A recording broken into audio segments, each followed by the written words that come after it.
Hey, Rob Link here. We're in the demo room here with John Martincic of Forest Scientific. In just a minute, we are going to do demonstrations on both the CNC Plasma and the CNC routers. And then we're going to talk about the price point of each machine and how they might fit into your program. Okay, this is the HS series plasma cutter. This is the most popular one in vocational schools and universities because it has that hybrid servo technology, so it's able to go really fast and yet also slow down to a slower speed when needed. Very high precision. There are various plasma power supply choices that can be used with all of these machines. The plasma's choice is dependent on the thickness of the material you're going to use. For most schools, you're better off with a 45 amp torch because it's better for doing the thinner gauges. If you have say 105 amp torch and you want to cut out 20 gauge steel, it's too much power and you won't have as good of a cut quality. So 45 amp torch will go up to 7/8 if you start on the edge, up to 1/2 inch piercing of steel. And you can also go up to 1/2 inch in aluminum. However, aluminum actually takes a little more power, so the cut quality is slightly less at 1/2 inch aluminum. But from a little under 1/2 inch, say 3/8, down to 20 gauge steel or even thinner, it's excellent cut quality. In fact, that 1/4 inch and thinner is used with a fine cut consumables, and then with our motion, combined with that hypertherm plasma source, you have excellent cut quality, near laser-like. Okay, the next step down in the product range is the MakerFab series. The HS series and the MakerFab series kind of compete on #1 for high schools. The vocational schools by far prefer the HS series over the MakerFab. Generally, the bigger high schools will buy these, although in reality, the same part that can be made on our entry-level FabBot series can be done on the HS and all the way down through. What you gain is differences in rigidity and speed. So something that the HS could do literally in half the time of the lower costing series. So we have a water table, just like on the HS series, and it's all welded steel construction, and the software is identical.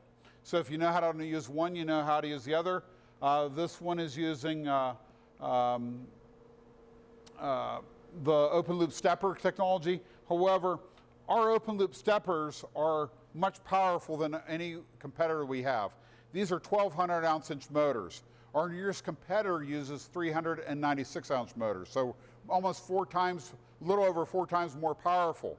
And with that 4 times more powerful, you gain much greater reliability. The next level below the MakerFab is the Titan. It's very much the same machine. The only thing different is it's aluminum construction versus the welded steel construction. The Titan advantage is the fact that it can be taken apart. If it needs to get up on the 3rd or 4th floor of a building, you can remove it.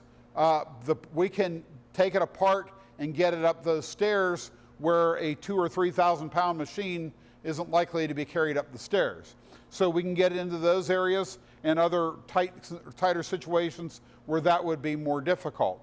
Each of our machines come in different sizes. So we start off with the MakerFab, or the FabBot, the MakerFab and the Titan have a 48 inch by 20 size. That is for a school that has a 36 inch door opening and you're going to be taking it in and out, and you're going to be using it in multiple rooms. Because if you're going to take it in and out, you do not want to have to disassemble it.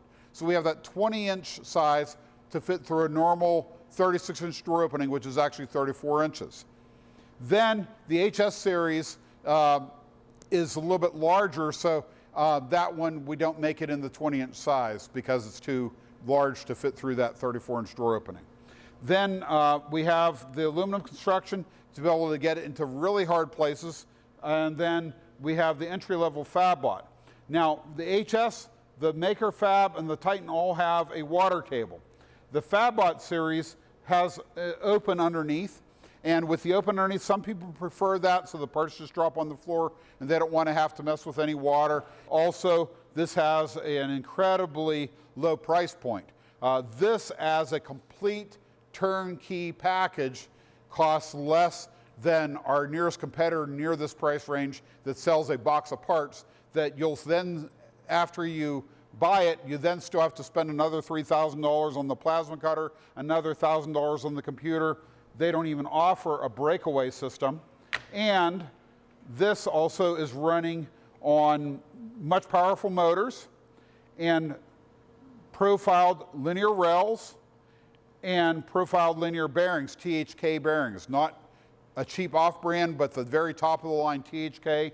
And THK makes their bearings and rails in Hebron, Ohio. So even though THK is technically a Japanese firm, all of the parts on this machine are made in the United States. So all of our products are made here in Tynesta, Pennsylvania. And we build everything from the ground up, starting with raw steel and aluminum. We use hypertherm plasma systems on the plasmas. We use the THK rails and bearings. And so with not only the top of the line parts, but then the way it's assembled and backed by the best warranty in the industry and education, a 3-year, unheard of, 3-year on-site parts and labor warranty. And our parts and labor warranty is one source, so we cover the entire machine. So if you shop around for warranties, a lot of people might say they have a 1 or 2 year warranty, but they may only be covering the mechanical part of the machine. To work on the computer, that's another warrant, someone else you go to. To go to the plasma cutter, they'll send you back to the plasma cutter. They'll send you back for the motors and other components.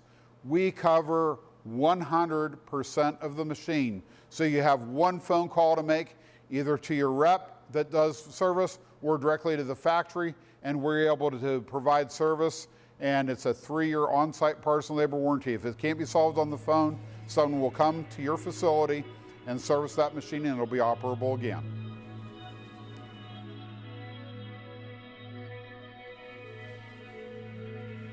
So I'm going to start out by just bringing in an image from Google. I just typed in an elk head. I've got my elk head, and now I'm bringing this into NRoute.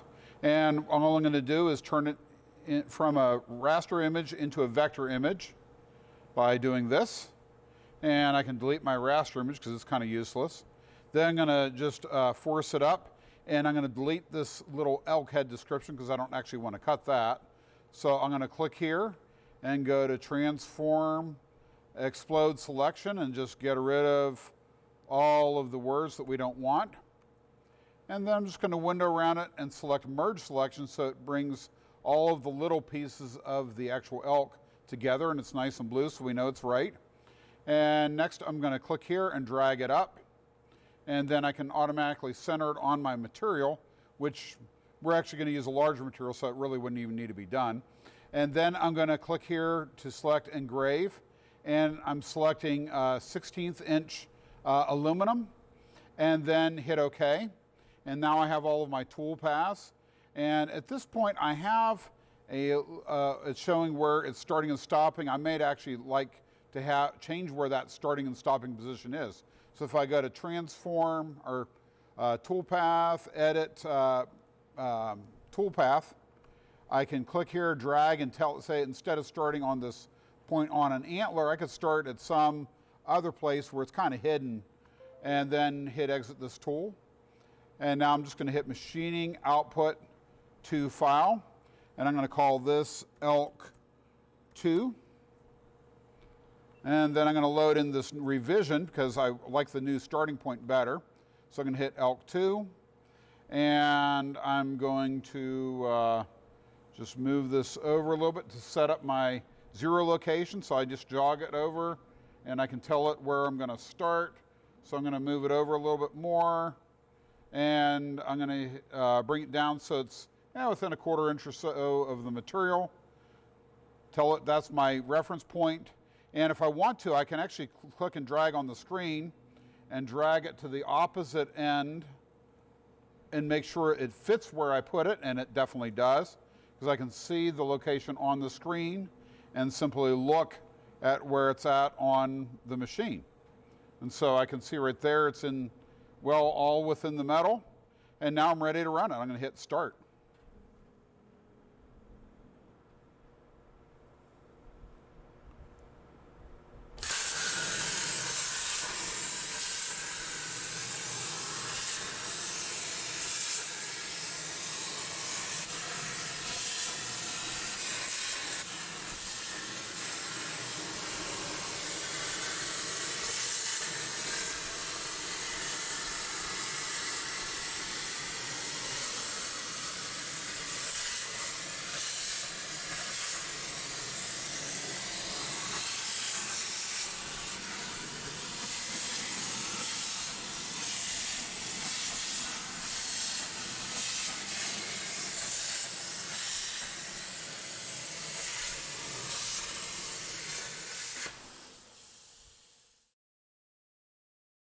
So here's our finished part, and we let it sit just long enough to cool off a little bit, and we can see it's very excellent cut quality, right from a Google image to a part in a matter of a couple minutes.